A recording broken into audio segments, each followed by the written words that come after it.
Hi everyone, welcome to the webinar for AnaRip 4.0. This is for both new and old users of the AnaRip software. I'll be going through everything one by one, every function and feature. So if you've already been using previous versions of AnaRip, this still is a good webinar for you, just in case you want to learn more about this new upcoming one, because there's a lot of new features that the previous RIP did not have. So once you've gotten your AnaRip downloaded from the website, you're going to choose it right here. If you wanted to delete your previous versions of AnaRip, you can, or you can just download this one and make sure that it's going into a new file folder when you do save the program. So this one's called AnaRip for Empower, and I'll explain why there's no variation between MP5 and MP10. So we're going to go ahead and open up this icon here. To make sure that you did download the correct version, you can select Help, click About AnaRip, and it's going to tell you AnaRip for Empower 4.0. Okay. So first we're going to get started by learning about what this front tab is, where it says Print Settings. I'm going to explain these functions one by one. So first is printer name. So before, in previous versions of AnaRip, you had to download either an MP5 or an MP10 RIP. This one we actually consolidated into one, so you can actually press down this tab here, and it will say Empower MP10 file or MP5 file. If you have printers that are Ethernet or you have multiple printers, it's going to show you a list of all the ones that were connected to your network. We have a lot right here, so you can actually choose through there. If you're connected directly to USB, you can actually go to View, Manage Printers. If I had a USB connected here, which I don't, it would actually say where it says connection here, USB, and then you can actually name your printer. You can call it Cool Empower 22 if you wanted to, and change the file name as needed. So that's one new feature here. Plots and sizes are the same. The main one is 14 by 18, pocket left, pocket right, the sleeve, and the use table. Next is the quality. There are 4 different choices you can choose. There's draft, speed, fine, and super fine. They all actually print 600 by 600 DPI or resolution, but the only difference is how much it microweaves. So draft obviously does not microwave at all. It just, once it does first passes, the table is going to already move forward, and you can do your second, it'll do the second pass of printing. Speed is a little bit slower, and then fine, super fine. So default is normally set at fine. I like to jump personally between speed and super fine depending on how well your nozzle checks look for that morning. Within all these 4 variations, it does not change the cost of your ink. I can print something on speed or fine, and it will cost exactly the same. The only difference is the speed and how much it microwaves. So basically, if I print out something on fine, when the printer goes left to right, it's only going to move the table forward just a little bit, and it's actually going to overlap over what was previously printed a little bit, so that's what's called microwaving. So if you're printing something that has a lot of fine detail, maybe fine is better for you. If you're just printing something that's more of a vector-based graphic where it's just lots of one solid color, then speed may be working for you as well. Next is the variable dot range. You can change it between narrow and wide. Narrow is a smaller drop size. It's better for things with small detail, fine print. And there's wide for things that are, has large blocks of color, or just if you want something with more saturation. I find that when you print something between narrow versus wide, it's going to drop a little bit more ink on the wide, obviously, because it is dropping, it is a larger drop size, but it gives a little bit more saturation in one pass. Next is right here, it's already checked off as bi-directional color printing. If I leave this on, the printer is going to print left to right, dropping ink CMYK in that order.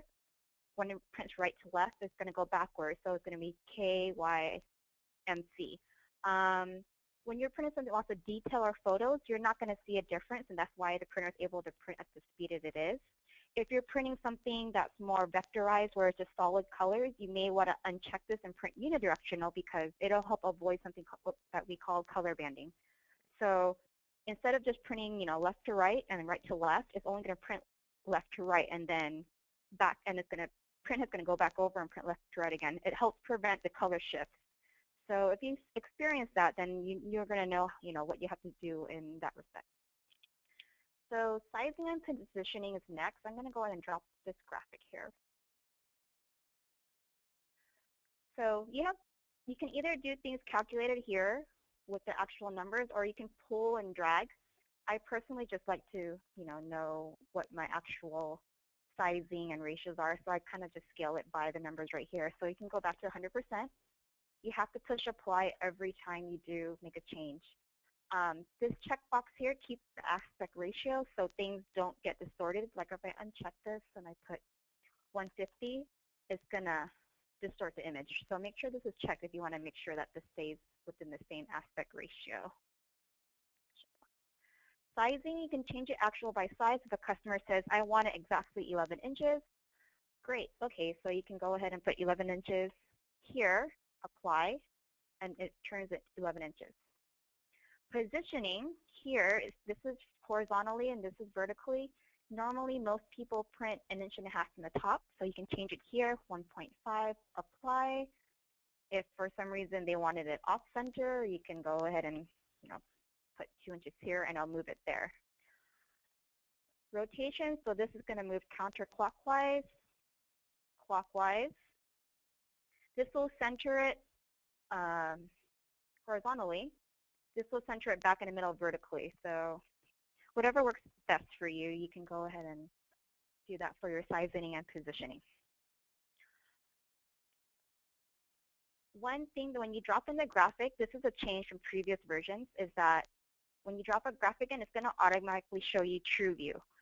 Previously, it used to do just the actual original graphic, the color layer.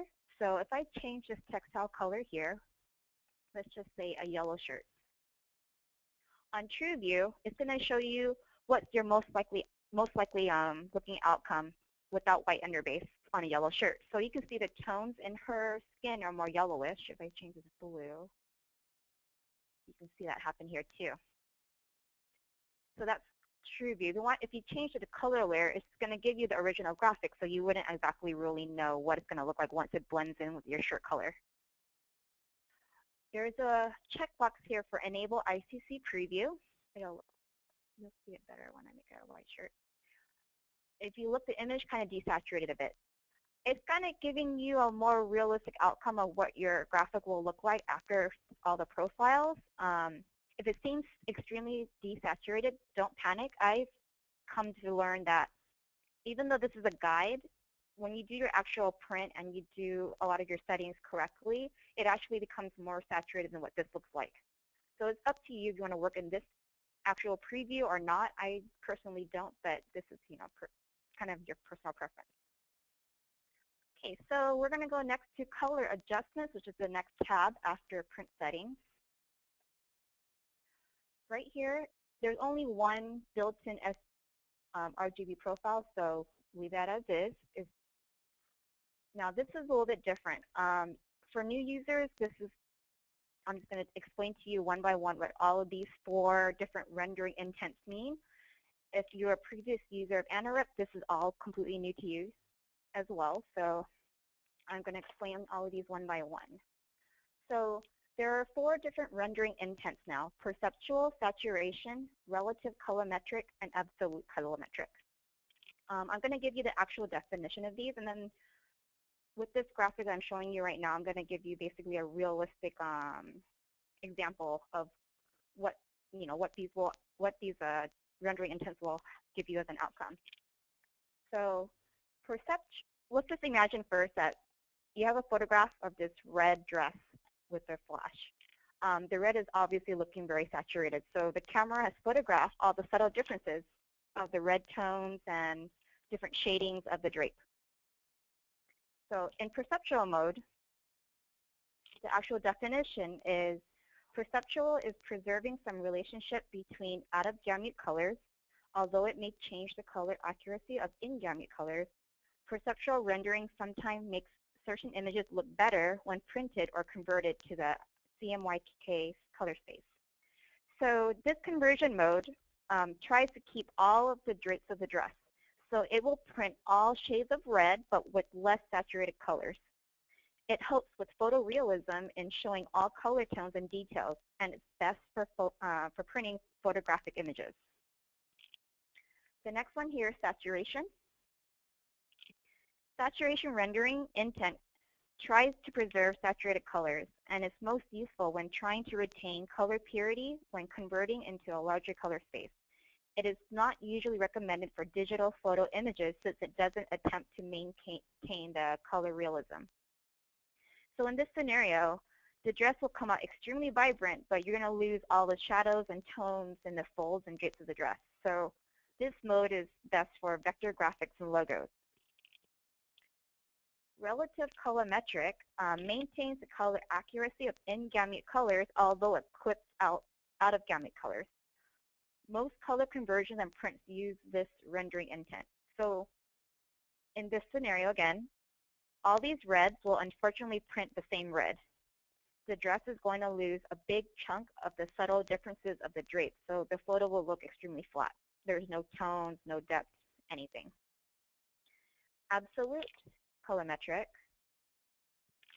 is used most often for proofing. It's mimicking the color rendition of a specific device and or color combination.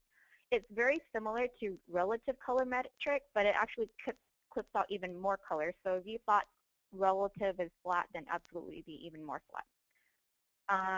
A lot of you are saying, well, why do we even have this type of profile? These type of profiles, whether it's saturation, relative colorimetric, or absolute colorimetric, will help more with spot coloring when it comes down to like when you have graphics that are vector or just even 2-3 color graphic logos. It'll help you hit the spot color better versus using perceptual. However, I highly recommend you try everything in perceptual first, especially if it has a little photo or you're trying to hit distinct colors like teals or even like some colors of shades of yellow. Anything that has a variation of shade, you want to use perceptual. Everything else is the absolute pinpoint color, something that's close to what you would have in Pantones, and I would go for the last three. Also, saturation, relative, and absolute do drop a little more ink versus perceptual, and all work great for spot coloring. So the next after this is color controls. We have brightness, contrast, and saturation. If I was to move the slider in brightness or any of these three sliders, basically it's changing your original graphic as a whole. So let's say if you don't have Photoshop and you have a very dark photo, you can make the brightness on here lighter. So I'm going to move the slider to the right. And as you can see, the brightness has changed the original graphic.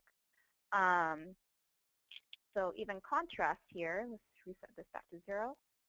If I move it up, you're going to have less color shades in the dark tones and the bright tones here. So her hair went a lot darker. If you go backwards, it's going to look kind of the opposite, and she's going to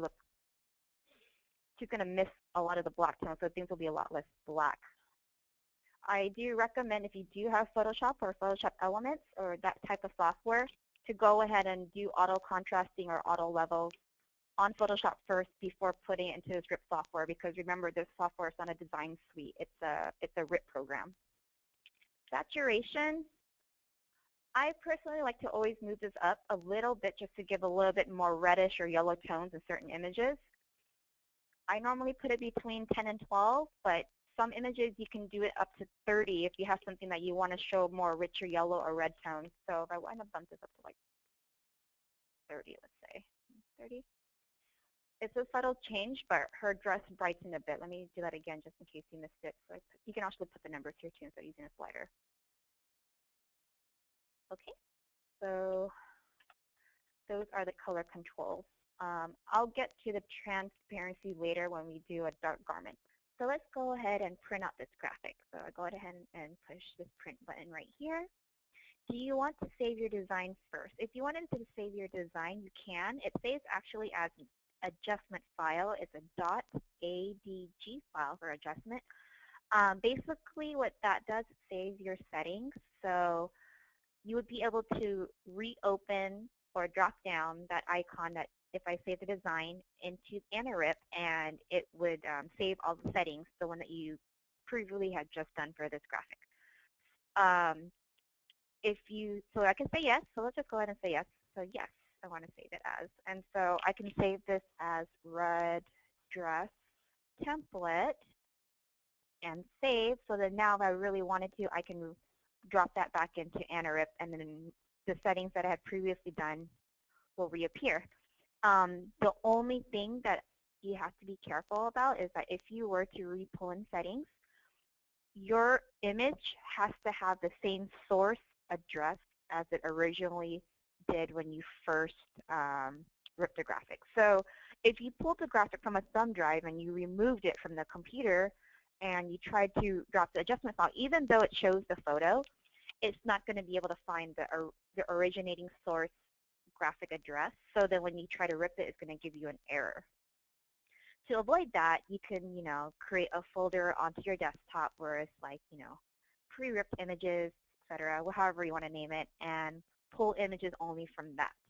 Or if you wanted to use the same settings but put a different graphic, you can actually, let's just close this for now. You click File here, and you put Place Image. You can place any image you wanted, and it would still use the same settings that you use for that particular template.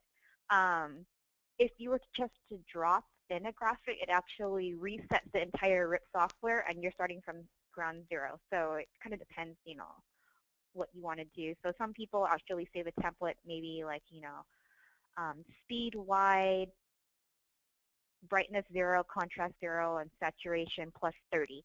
And you would save that as your file name, so then you can always bring up that template later and then place images as you go along. If it's only for a specific graphic, then you just have to make sure that, like I said, that the originating graphic has to be in the same source folder that you saved it as initially. Okay. So let me cancel this right now. Let's go back and try to print this graphic. Print. So since I already saved the adjustment file right now, it just automatically went up to, if I want to save a .anajet file. So right here it says .anajet. A .anajet file is a file that only the printer can read. Meaning, once I save this to the desktop, I can put it onto a thumb drive, put that thumb drive into your printer, and then either the front USB or back USB, and then you would go ahead and search that on your control panel menu, and then you'll be able to pull up your graphics that way. If you've ever been to a trade show with us, then that's how I normally print. I have preset graphics that I save it as. If you had this either Ethernet cabled or just with the USB cable directly to the printer, it's not going to have this pop-up menu. It's just going to go straight to the RIP. As right now, I don't have this computer set directly to a printer, so I'm just going to go ahead and save it onto my desktop. So I know that this is not a template, so I'm going to rename this as reddress.anajet. And I wanted to also remind you, again, a .anajet file is something only the printer can read. You cannot reopen a .anajet file into the RIP software. It won't open. It's not going to see it. Okay, so I'm going to push Save, and then now it's going to open the print queue. Send the image to printer, success. Okay, so if something went wrong, where it says result right here, it would say error. If you wanted to see what the error was and what the problem is, you can actually right-click it, show log, and it's going to tell you a bunch of things that you may or may not, be able to understand. But say like it's giving you errors and you're on the phone with tech support, you can they'll most likely ask you to open the log, the error log, and then you're able to point out, it's going to say like something failed or something errored at the very bottom, and you can tell them what it says. Okay. Also, in the right-click menu, when you right-click it again, you can either delete the job or you can reprint. If you wanted to reprint it, if I had this direct line to a computer, it would give me the USB option. Right now, I am connected to Ethernet to a bunch of different printers we have all around the facility. I'm not going to choose one, or else they're going to have some random graphic pop up on their printer. But if I wanted to reprint it, I can push reprint. It would re-rip it again, and I wouldn't have to redo settings. I wouldn't have to even basically bother messing with the RIP software anymore for that particular graphic. Submitted is the time that you rip the graphic. The runtime is not how fast it would actually take to print. That's a common misconception. It's just how long it took for the image to process in the RIP software. So again, it has nothing to do with how fast your printer is printing, even though it would be completely awesome to see your printer print this graphic in 5.4 seconds. To the right side is your cost calculator. This is an estimated cost for this graphic, and this is actually, a good, estimate. I still, recommend maybe adding 10, 20 cents more to this, just, to cover your cost, for maybe print head cleans or whatever maintenance you had to do that had included ink into it. So, but this is just a good general idea. How it calculates is basically calculating how many pulses the print head is pulsing as it prints your image. Okay? And so now I can close this, and we are going to go ahead and go into dark shirt.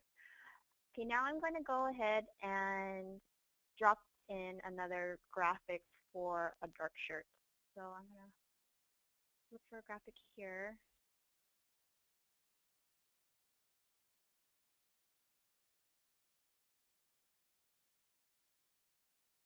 Drop this in.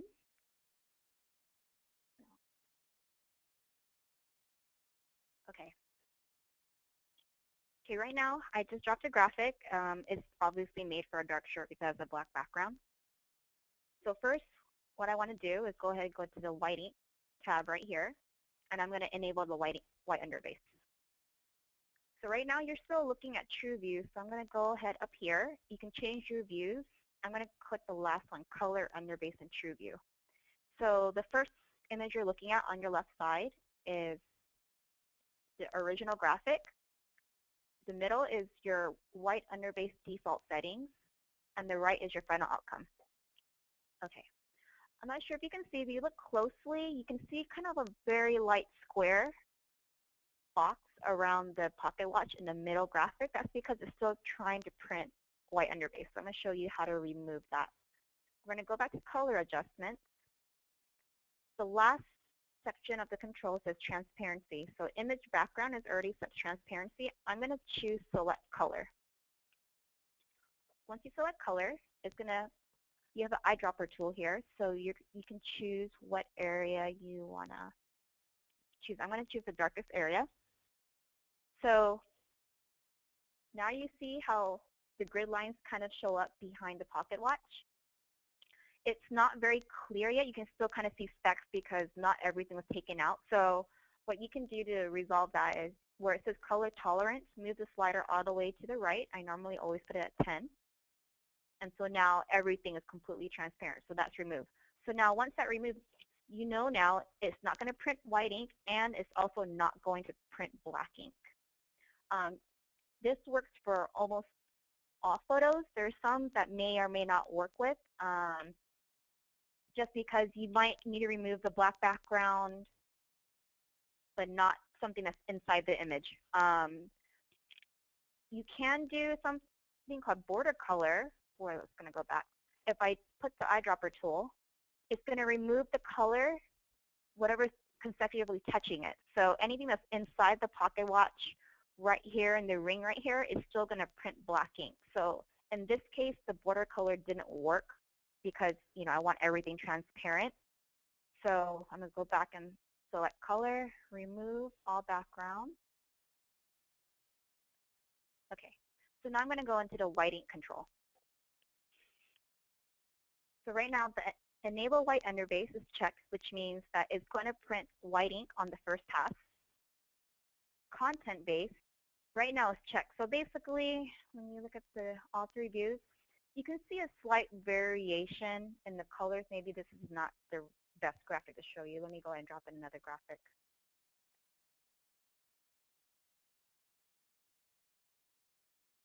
Okay, computer. Okay, this is something that's maybe a little bit easier to see. So in the middle graphic, this is content-based. So you can see there's a variation in shading behind the graphic. So that means there's some areas where the RIP is seeing that it shouldn't print 100% white. It's going to print a little bit less. This saves you money, and it saves you, time too as well. It takes things, a lot faster to dry. If I uncheck it, it'll just print a complete white area of wherever the graphic is. Some people like this. I don't think it's necessary personally. It's up to you. You can try both variations, see what looks best, but the amount of cost for something that looks like this versus content-based is going to be substantial, so I suggest trying content-based first. You can also, if you wanted to print you had an image and let's just say it had a color layer on top, but you wanted to reprint it with just the white underbase only, rather than just printing it on a printer and then canceling the job in between passes, you can actually just check print white underbase only, and it's only going to print that one pass and then stop. So it's kind of nice because if you did have something that's just white only versus all the other images that you had to do, you can, you don't have to re-rip it as like a separate graphic or cancel, or you can just leave it as is. You don't have to create a different graphic. But in our purpose, let's go back and uncheck that. Go back to try view. Okay, this is something new in our new 4.0. It's called Enable White Highlight right here. When you check this box, it means that after your initial one pass of white, when it does the color pass, it's going to go ahead and print the 100% white areas again. So it's going to give you a little bit extra boost in your whites. The only thing is about this is that I feel it should be only basically for spot coloring. So if it does it on the logo, that's fine. In the areas on her thigh and any of the highlights, that's great. If you're looking to highlight a large area of white that connects to color, you have to be very careful because they can bleed together. So, use it kind of sparingly. Play around with it, see what works best and what, you think that looks good. But I like it because, it gives your white underbase an extra boost, and it doesn't take any more time because it's doing it during the color layer as well.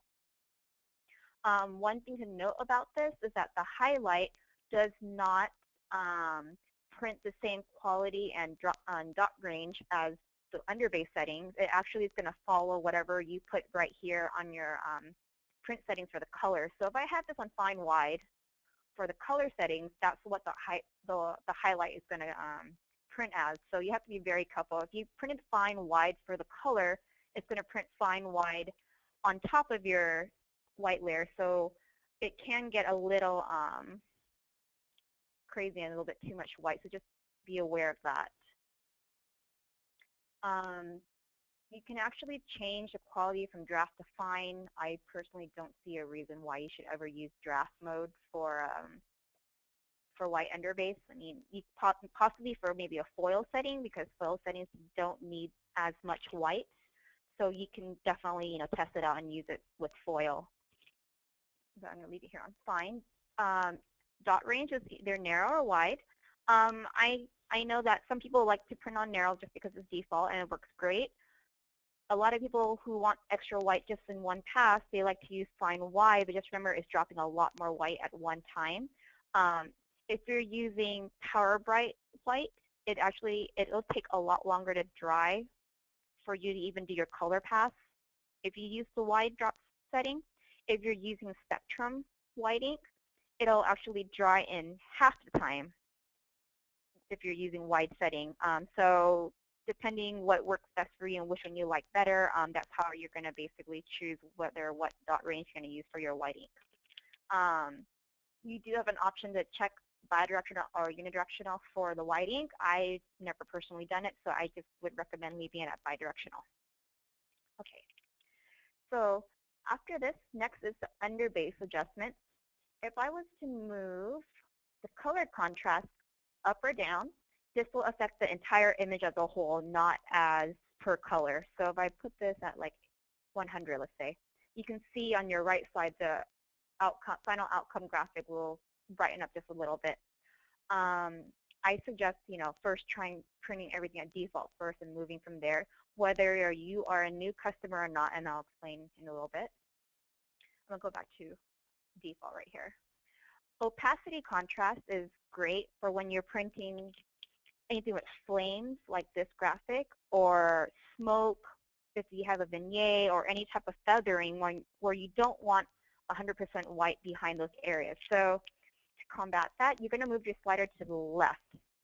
I normally put it between -50 or -70, so if you look very carefully, you probably can't really see it very well, but this will make sure that where the fire is, where the and flames of the fan, they're actually going to come up.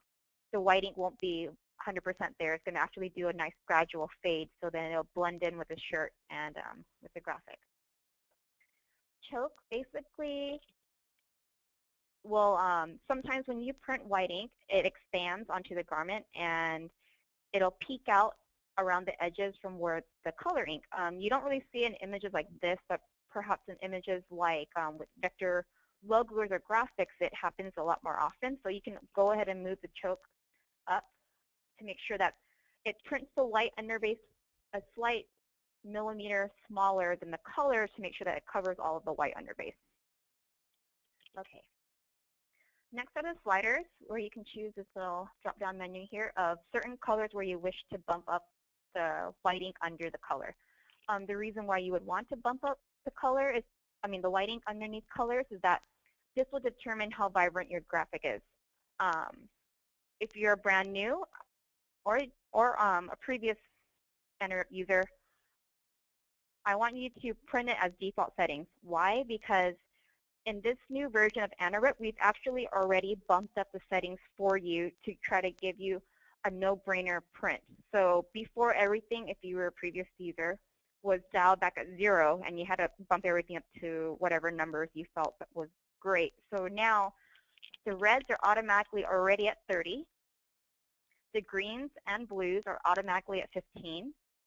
The cyans, magenta, and yellow, cyan and magenta are up at 10, and yellow is at 30. So if you've never used AnaRip before, you're not really going to understand what I'm saying here. But previous user AnaRip had to move the sliders a lot higher to make sure that their final outcome would be a lot more vibrant in regards to the white ink. Now we kind of already preset it for you, so now you might have to even actually dumb it down sometimes just to make sure that the white isn't too much. So again, I'm going to repeat myself. Please, no matter if you're first starting out or an old user of AnaRip from the previous versions, print default settings first so you know where your starting point is, and then go from there. Right here, the next slider is pure white. Pure white is always going to be at 100.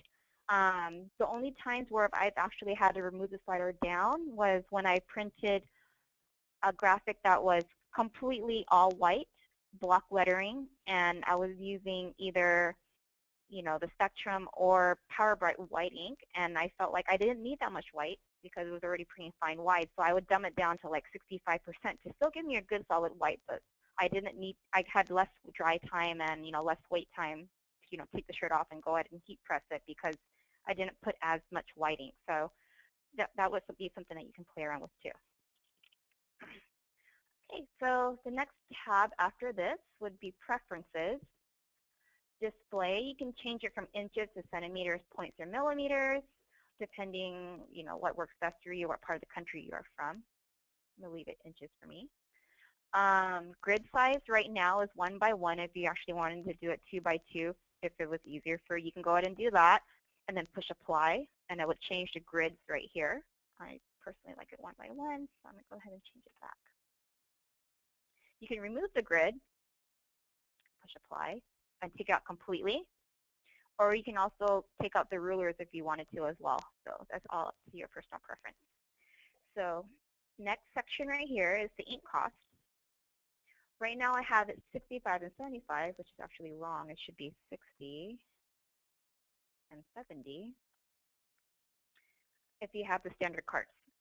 If you have purchased an extended cart so that your cost calculation will be correct, you can actually click here. We'll first put 120 $20. Let's just say if you paid for your color ink cost. Push apply. Click here for extended cartridge to let the cost calculator know that you're using an Excel cartridge, and then it'll convert all the formulas correctly for you, so you wouldn't get something that was either really underpriced or really overpriced. I'm going to go ahead and put it back to standard for now and uncheck this, apply. The next section right here, it says default input profile. You're just going to leave these alone. There's no option for you anyways to play with for RGB. The CMYK profile, you're always going to leave it at SWOP. You can, if you really wanted to, try the other outputs, but nothing's going to change. Just go ahead and leave it there for now. If you wanted to delete your jobs, you can do it here, or you can do it in your printer queue. So right now, we're going to go.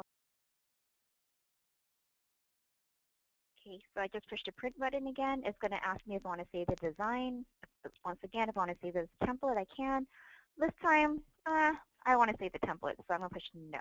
A lot of times, some people don't, so pushing no, it's okay. So let's go ahead and push no. So now it's going to ask me to enter the job name. So now the job name I'm entering now is going to be for the .AnaRip file, the one that the printer will read.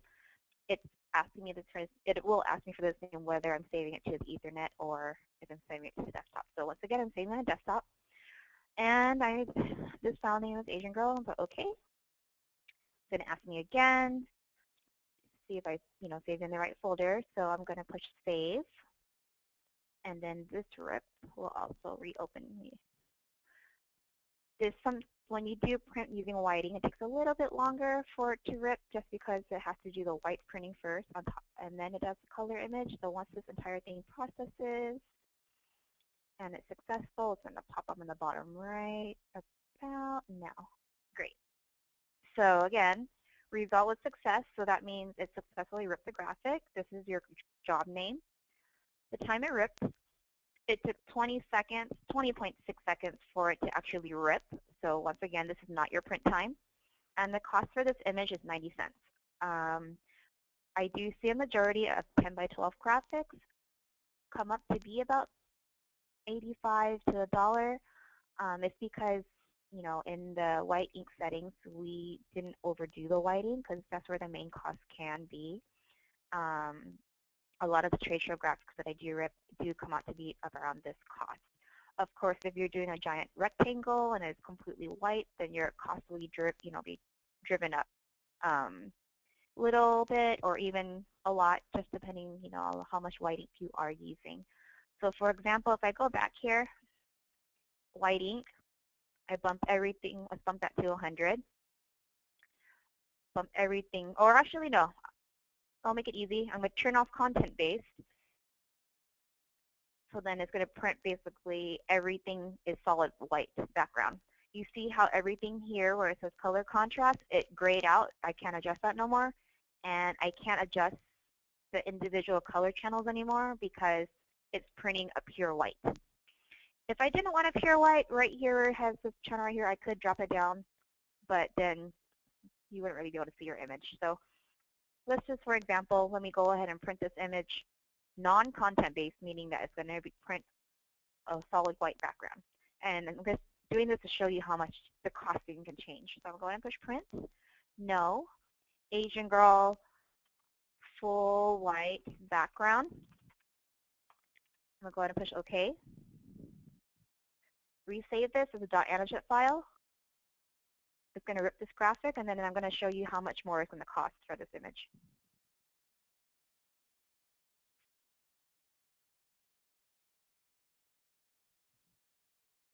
And it's almost done.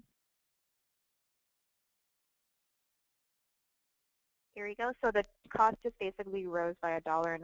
So right here, the costing says $1.99 versus before when you print on content base, it's only 90 cents. So that's how much the white ink can affect our costs. So it's good to do your own testing and play around with it, just to see what's the perfect combination for you and your customer. Stop recording.